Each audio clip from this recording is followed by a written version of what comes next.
Le Vernet est l'endroit idéal pour se déconnecter de l'épuisante et vaine effervescence du monde moderne et se reconnecter à l'essentiel, autrement dit la nature, l'esprit, soi-même, entends-je dire avec quelques variantes.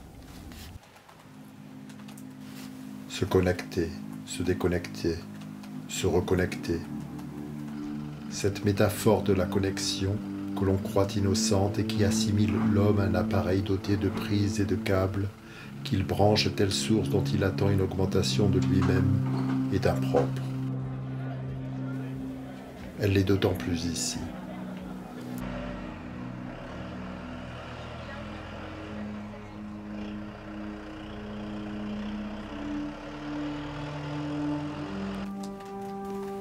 On ne se connecte pas au Vernet, on y sombre.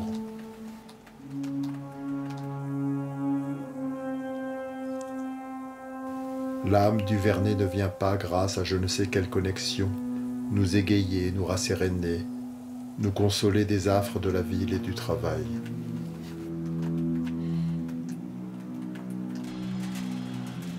Allez, c'est les vacances. Je me déconnecte de ma boîte, de mes missions, des réseaux sociaux, des infos, et je me connecte à la nature, à mon moi profond, à ce village immuable.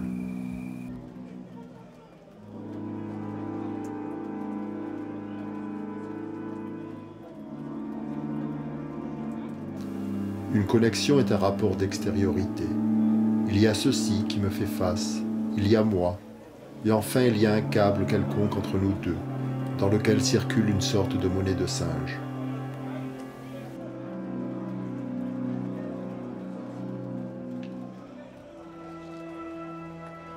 On se tranquillise à peu de frais en accordant foi à de pareilles fables.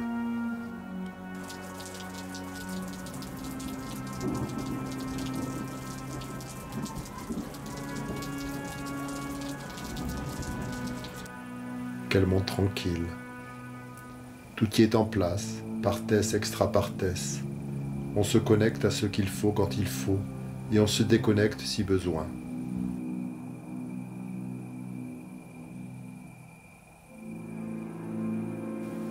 Mais on ne se connecte pas au Vernet. Il n'est nulle connexion envisageable avec un gouffre où l'on bascule.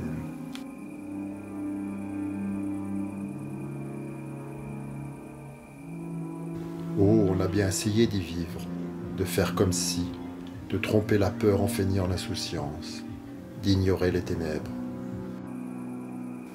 Ici, on ne se connecte ni aux montagnes, ni au Vernet, ni même à soi. Autant de formules creuses. On se laisse happer, on disparaît.